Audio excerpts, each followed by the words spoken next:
Good morning, good afternoon, everybody. Really excited to have you all here today. Let's jump over to our slides here. My name's Sean Smith. I'm the head of customer success at ValidMind, and I'm really happy to walk you through some details on the exponential AI risk gap. So, just a little background on our agenda today and the way we can go through this discussions. Three particular sections to walk through. One is this exponential AI risk, the things that we see and what we're measuring and what's part of society sentiments. We'll get into a little bit on the trends that are happening in 2025. We'll check out some global economic signals that are coming, as well as the impact on organizations. We'll talk a little bit about the ever increasing model complexity that's happening, and we'll settle on into reality, which is the exponential risk that we're facing. From there, it's not all doom and gloom. I think there's an organization of the future. A transition awaits for us to be able to drive forward and manage both sides of the risk here, both the model risk management that happens deep in the technology side of the organization, as well as something new I've started to talk about in my book, influence architecture, the opportunity to be able to utilize the technology to sequence a series of events and help drive successful outcomes. And with that, we'll talk through three really big ways to orchestrate the artificial hand through what I've called your machine force that's coming. One, look through a little bit on the organizational insight compass. Two, help make yourself a contextual decision repository. And three, really organize that machine force ahead. Just as a visual snapshot, I've been really bad over history trying to explain my experience, the things I've done, and highlight to that people. So I thought today was a great way to show an actual visual representation of that.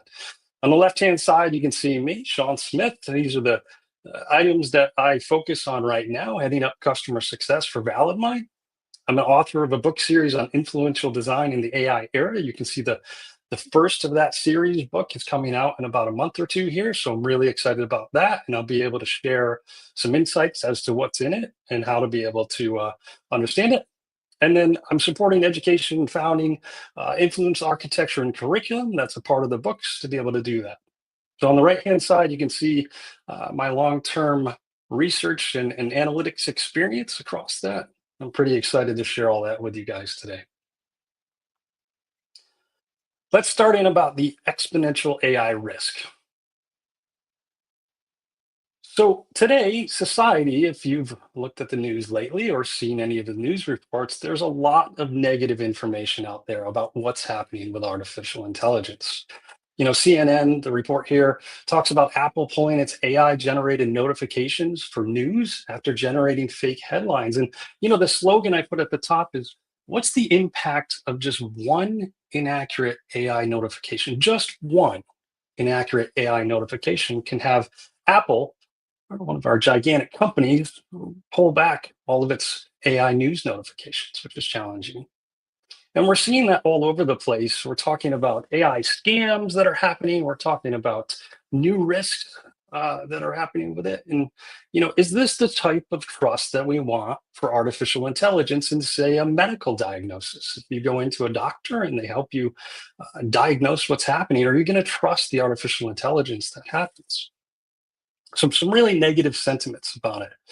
You know, Looking ahead here, 5 trends in AI and data science for 2025. So this was from MIT Sloan Review. They did a really great job to highlight what's happening and really itemize kind of the attention that leaders need to pay to artificial intelligence coming up. And so the 5 things that come out, the first one is leaders will grapple with both the promise and the hype around agentic AI. And are leaders ready to manage the AI they have now? I think that's part of the challenge is that I don't necessarily know that leaders can manage it now. And you'll see as we get to question number 5, there's an interesting statement follow on to that. The time has come to measure experiments and results from generative AI. Has anybody been actually told that the artificial intelligence, the generative AI, are just experiments? I don't think that was awareness to everybody, but reality sets in about data-driven culture. Is your culture really data-driven? Do you really make decisions day to day based on the data, or are you searching for that information? And I don't know that data is driven back directly to us. I think we're still going out and trying to consume it or trying to gather it. They talk a little bit about unstructured data is important again, and it makes me think back to the big data times and the Hadoop data lakes and all that type of stuff. I don't know that it ever stopped being important. I think the technology's kind of settled in, and we tried to find better ways to organize and manage it. And then last on this list, which again kind of points to the first one, who should run data and AI? Expect a continued struggle. And so my question here is, what role owns the organization's machine force? And I'll talk a little bit about that later. But if you the collective amount of machines that you have across the organization that are intelligent, that drive productivity, who owns that? And then who owns the corresponding influence? So if we have really smart artificial intelligence machines that help drive our organization, well, they're going to influence outcomes. And who owns that corresponding influence? Who's tracking it and tracing it? It doesn't stop there. If we broaden out and look at some global economic signals, so Jeff has this amazing book called Signals. I would recommend anybody take a look at this copy. There is some incredible visuals inside of this book, and if you don't buy it, you can check it out from the library. You know, 7 different sections that highlight different trends. I went through this and I started to pull out the things that were really interesting for artificial intelligence. And one, society and demographics, they talk about the idea of decentralization of media. And just to highlight decentralization of media. So in the 1940s, we had 12 TV stations, just 12. Information and news was streamlined directly to 12 stations. Now, there's 1,761 TV stations, and there's 31 million YouTube channels. You say, well, wow, that's incredible. We have tons more information and people are providing it to us and we really like it. And that's great. The problem is, a long time ago, we worked really hard to curate the information that was provided to our audiences. And now, with so many YouTube channels or stations, I'm not so sure we're going through that curation process or having edits or checks or validations on everything that we're doing. So it takes a little bit of us, it takes a little bit for us to work through. There's a tremendous information overload that they talk about. I mean, every minute, the global economy listens to 500 hours of YouTube every minute as it aggregates. There's 3.3 million shares on Facebook. There's 18.1 million text messages that get sent out every minute. And there's 188 million emails that get sent out every minute. I mean, I can't keep up with my email in the first place at this point. So that's 5 times more the information than we consumed in the 1980s. Technology is obviously accelerating, and we talked a whole bunch about this. And last but not least, consumer behavior, frictionless, connected, and alternative. You know, I think there's a challenge here for us to be able to take all this information, be overloaded with it, and really understand it. And one of the things that's been proven is that information overload is shown to decrease decision making. So the more information that you get pushed to you, you actually have less decision making power. You're actually worse at it because humans go through this process of compression, they call it, and filtering. So we like to take things like a training session or educational webinar and shrink it down. We might even listen to it at twice the speed on YouTube so that way we can get through it really fast and understand the key points. And then we also filter out all this information to cut down on the intake. So our decisions aren't as good as they used to because we don't take the time and patience. We're making them much faster. So Jeff Fisher says on one of the pages, it's great success in a data-driven future means getting comfortable with complexity. And I think there's a whole ton of complexity that's happening and a variety. So if we step back and talk a little about the challenges that happen for the business, Tech Target put out this really great article that talks about AI in the enterprise and the challenges that need to be acknowledged and addressed. And if you start to go through all these, and I'm not so sure it's a good thing for me to read through them, but every single one of them are incredible challenges to be able to work through at your organization. So, like 13, improper training can sabotage AI systems. So if you're training a model and you don't train it properly, the system's not going to work right. No current laws to regulate AI use. We're starting to have oversight that's coming out. We're starting to have recommendations based on what we should be doing, but some of those are pretty limited. And you'll see in a couple of minutes when I talk about model risk management, how it's really exclusive to financial services, and we're not really managing the risk of a model outside of that as much as we should. Employees using AI tools without their boss's knowledge, that just makes me think of the historic shadow IT problem that we've always had, right? If a capable professional, technical professional, or a capable professional goes out and they need something to help do their jobs, well, they're going to get the best tools that they can to make it better. So, tremendous amount of challenges to the organization. I think number 15 is pretty interesting as well, like we saw from our first slide. An organization's use of AI could affect how it is viewed by the public. So, even though you're using artificial intelligence, you may use it to influence some outcomes, but guess what? Those outcomes change the playing field. And once you use the AI and change the playing field, well, the same AI is not going to work. You're going to have to use a different one. You're going to have to reset expectations. You're going to have to reorganize the environment that you're working in. So, tremendous amount of challenges at the business, and a lot of these have a lot to do with lack of confidence, lack of awareness, lack of promotion of education on what artificial intelligence is and how we can use it at the organization. Not to mention the complexity of models keeps growing as well. So this is Krishna Grade. He is the founder of CEO of Fiddler AI. And he had a really good blog post on Medium that started to talk about the complexity of models. And on the right-hand side, you see this model complexity and number of parameters. And we're going 26 million, 100 million, 1 billion. We're just constantly scaling up the number of data points and information that we can put inside of these models. And he started to say, as the complexity of these models increase, it prolongs the time taken to validate them. It can take as much as 6 to 12 months to validate a sufficiently complex AI model. Now, if you imagine your company, your organization, or even the models you're using, 6 to 12 months to be able to validate that doesn't necessarily mean that we can adopt AI super fast at the organization. If we're building one model and today we start that model's validation process, which is checking to make sure it meets regulatory compliance, which is checking to make sure it's not biased, which is checking to make sure it's all appropriate and avoiding financial risk, well, that takes 6 to 12 months. And there's definitely a shortage of people that are able to do the validation on such complexity of these models. So here's our reality. And this is why I titled the presentation The Exponential AI Risk Gap. The chart at the bottom left is a generic summary of our continued chaotic course. And so this becomes very meaningful to me. And I think it's much more meaningful to most of us out there in the industry, just as things have happened. We've built tech teams over time on the x-axis. So we've technology teams, we started to break technology teams into standard technology as well as artificial intelligence. We've gotten to a point where the tech team now has a model risk management team and an AI team.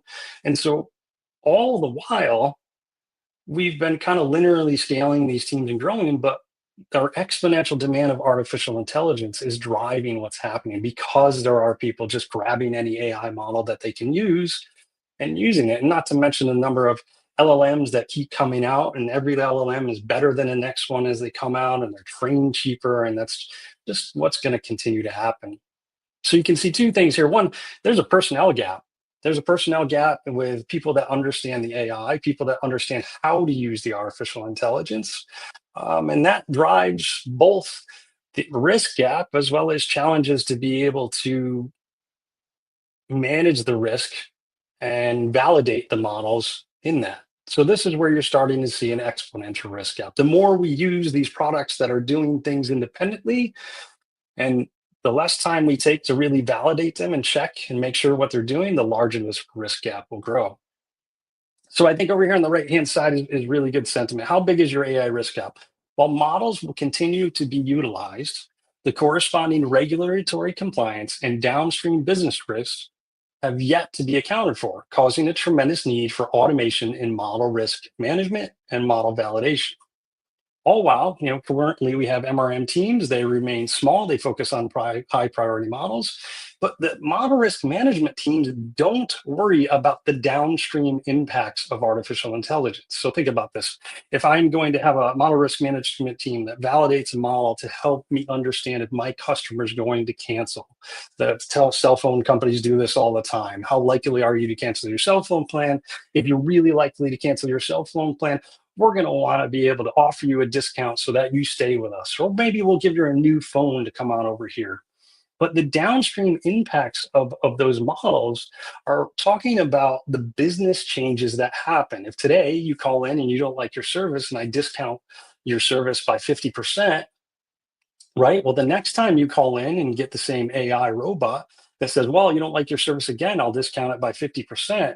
Well, all of a sudden now the AI could drive our organization to be at a point where we're not even breaking even on the costs because they're just constantly trying to drive forward on improving the situation with results that might not be there. Now, obviously, there's guide rails that we put out there. Obviously, this isn't that's an extreme case, but I think it's really important to understand if you can manage the risk at every level inside your organization. Think about that organizational chart, right? And every piece of that organizational chart that you have has a series of teams. And if you group those teams together, we have customer success teams or customer service teams or product development or maybe manufacturing teams, you name it. There's going to be artificial intelligence at all those different points in the organizational structure. And you're going to have to manage the influence and the outcomes that take place from that. So incredibly challenging, but I'm excited to actually talk about the positive things, the organization of the future, the idea of owning this risk, making sure that we go through model risk management, but then from a business standpoint, for all the people on the business side of the organization that are worried that they might not have a job, well, there's an opportunity to utilize this technology through what I call influence architecture. And it's a big topic that I've included in my book. So two sides of the coin to this. One, we're pretty aware of this left-hand side. I call this heads, right? So the idea that we're going to responsibly advance artificial intelligence. And this is model risk management, the idea of being responsible to the model, uh, managing that risk and the tactical aspects of it. Now, you'll notice that under both of the headlines up here, I put building a machine force. And then on the right-hand side, transforming the organization with an intelligent machine force. So historically, we've thought about our computers as just tools to the job. They lay there dormant until we jump on and start using them. And my concept here about a machine force in the top right-hand corner there, it's much like the workforce. It's the collection of intelligent machines aligned for organizational productivity. So much like we manage our workforce today, as we start to get really smart machines, we're going to have to manage the machines just like we manage the workforce, which brings up a whole bunch of issues for and opportunities for new jobs, new leaders to be able to drive that machine force and help them move forward. So left-hand side, responsibly advancing AI. I would tell you this is the head side of the coin that we see. On the right-hand side, transforming the organization with an intelligence machine force. So first, what about defining the future? So the MRM side, the technology side would identify model requirements, while the influence architecture side would understand the business impacts of the models. How do they work on decision making, and what do those independent machine forces, and if you want to call them uh, robots, if you wanted to call them I forget the term, agents that we're using right now, a series of agents, what's those independent actions that they take, and what's the interaction they have with an audience? There's an opportunity to validate and check on that influence and sequence it. So on the left-hand side, addressing model capability and risk, but on the right-hand side, identifying downstream effects. If we nourish a customer or a prospect to be able to utilize our product or to have a subscription, then how do we deal with them in a different environment down the road? And I think we need to start opening up and thinking about the longer timeline as opposed to just the moment of influence. Macro to micro optimization. This is kind of a zoom in, zoom out. What one of my colleagues at Doma used to love saying all the time, Colin, now you might be on this call. So validating your model usage and ensuring that's testing, but mapping and tracing influence across the organization. Zoom in on the particular influence that's happening in customer support and make sure that that customer support is not discounting products or is not working, providing support in one way where the customer success team is not able to help. Accurate and ethical decisions. There's a ton of evidence that we really need to take the time to make sure things are accurate, provide trust inside of these models, and make sure that everything's ethical and supports the organization. Remember earlier we talked about the idea that organizations are really going to feel the impact from AI. Even just one inaccurate news notification that Apple had made them take down the entire AI notifications. And last but not least, organizational evolution. I think this is the sentiment of all this. One, build a driving machine force and evolve that machine force. So leverage AI models to enhance technological solutions and build the organization's machine force of the future. While all on the business side and the influence architecture side, leverage the intelligent machine force to then build on tactically executing the organization's influence architecture. So two sides of the coin. Let's jump into them for one more second. So heads, the side we see clearly. I'm really excited to be working with the amazing team at ValidMine. We are doing some wonderful stuff and connecting with a lot of financial and services institutions to make sure that their models are validated, to make sure their models are accurate, to make sure they're not biased, and to make sure they meet regulatory compliance. And for those of you that don't understand model risk management, or maybe today's the first time you've heard that term, so this has to deal with identifying, assessing, and mitigating the risk of using quantitative models to make decisions. We have to make sure they're accurate, reliable, and validated, and prevent significant damages, especially for the banks, financial losses due to limitations.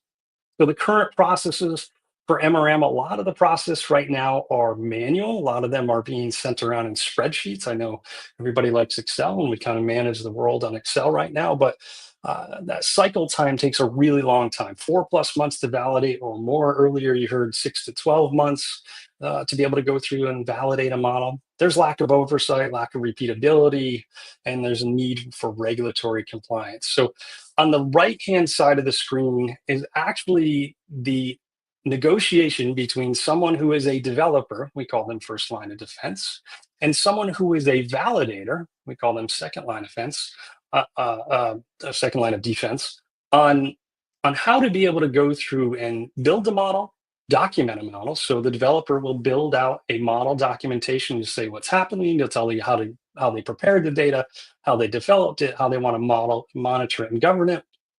And all of that content and details get submitted to a second expert, the second line of defense here, that actually goes back and validates it and makes sure that what the developer built is appropriate for the situation. And so in the middle that you can see here where it says inventory, connect, document, those are kind of the phases and steps that everybody goes through to be able to do this. And what's nice about ValidMine is everything is customizable. So if you have a small organization or a big organization and you have 10 steps or 100 steps, we actually build that workflow unique to you. The right-hand side is a one sheet. You're happy. Feel free to reach out, request a copy of it today. It talks a little bit on the front about the AI risk gap, the regulatory requirements, and how to push MRM into your organization. And then the back is this nice workflow with actually a bunch of checkboxes in there. So our users can go through and say, I've registered my model, I'm connecting the library, I'm documenting it, testing it, and being able to validate it. The challenge here that I put is that unfortunately, model risk management isn't used much outside of financial services. So it's very focused on financial service specific to financial losses, and things like that. But if we're starting to build models in healthcare and other different settings, we're probably going to want to make sure those models are validated. We're probably going to want to make sure that they're going to be governed. And this is where the laws and the governance regulatory requirements are starting to catch up to be able to do that. The second part of the tails of the coin that we said is this is the side that we don't see yet. And while this is probably the most exciting slide for me because it starts to highlight a whole bunch of details that come out of the book that I'm going to publish in a couple of weeks here. We're going through the print process. You can see it down in the right-hand corner. And so, part of my sentiment is that we now live in a world of code-based influence. And I love this kickoff to the book, so I put it in here to read for you. Logic running on some machine somewhere, possibly even in the cloud, has influenced and continues to affect you. Consider at its simplest the alarm clock on your nightstand. Now, the alarm clock years ago would be on your nightstand. You would set a time on your alarm clock, say, wake me up at 6 a.m. or 5 a.m., and that alarm clock would ring every day and wake you up. Now, like can see in the picture here on the right, we have these smartwatches, and they're so sophisticated that they can actually check within a 30-minute window whether or not your heart rate is elevated so they can wake you up at an appropriate time to be able to bring you into the day much easier than just waking you up at that 6 a.m. if you're sleeping better. So here's the challenge, though, that regardless of these ideal situations where machine intelligence wakes us up because our pulse is increasing, we face a fundamental problem.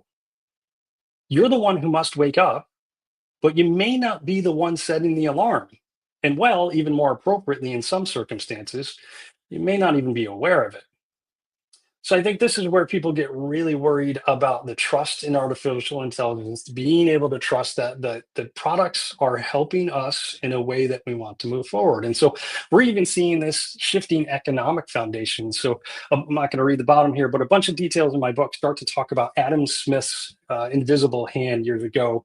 He's an economist that talked about an invisible hand and individual self-interest drive individuals in a free market, and then we benefit society. So if I need some things and I'm able to farm some crops, well, if I make too many crops, I can actually sell them to you, and you could sell other stuff to me that you're making, right? So the challenge here is with the rise of artificial intelligence and its influence, it poses new threats.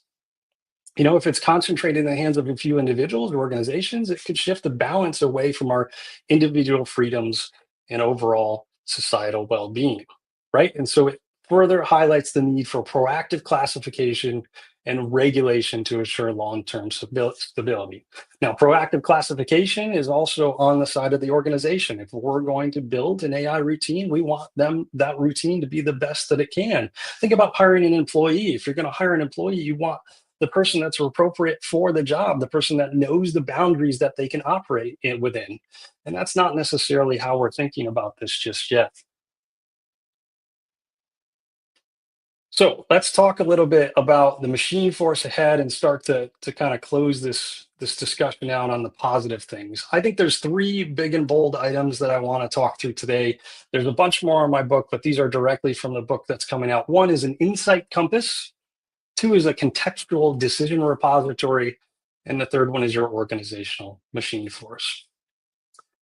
So, how often have you jumped on a dashboard where you've seen a bunch of metrics, a bunch of details, and a bunch of data and have no idea what the maturity of that data is?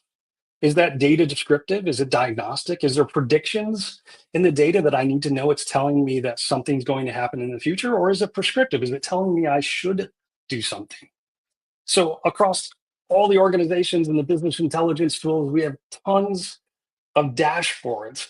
And I have yet to see a dashboard that actually identifies what the maturity of the data is in the dashboard. And so my proposal here is that organizations build, embrace, and even make it organizationally charged an insight compass, a way to be able to look at the dashboard to know, is this descriptive? Is it diagnostic? Are there predictive details in this dashboard? And is it leading me to something forward that may not be something that I want to do in the current circumstance? Or is it prescriptive? Is it actually telling me that things need to be done? And why is it telling me things need to be done? So to be able to have this insight compass, this idea that when we see data, we can understand what it's focused on. What is that look? Is it now? Is it historical? Is it looking ahead? Or is it telling us all the things that we need to do? And I think there's a great opportunity for organizations to make this organizationally charged. So on the right-hand side here, these are some insight compasses that I used in my book. The pill design, you can see how the pill starts to fill in as it gets through. So the pyramid design is probably, the easiest one to really understand, which is every time you step up in the pyramid, you're moving forward. And then the flex eye design at the bottom is a bit more creative for us to be able to use. And it's also a fun name of my organization that helps host the curriculum. Second thing here is nourish the complexity of influential design. I don't believe, other than the team members at organizations that are building predictive models, that we really grasp what we're doing with these artificial intelligence solutions. And so, to really understand what's happening, we can't always have just one picture of what an event happens. And so, I believe there's an opportunity to build a contextual decision repository or a record inside the organization of all the decisions that are made, all the environments that support around it, so that we can jump into this with these crazy VR goggles. I mean, that's exciting. That's probably not there yet, but be able to jump into this contextual decision repository and say, how did this look from a different point of view? You know, if you watch a baseball game at Fenway, if you sit behind home plate in right field or out in center field, you're going to see the same game, but you're going to see completely different ways to look at it.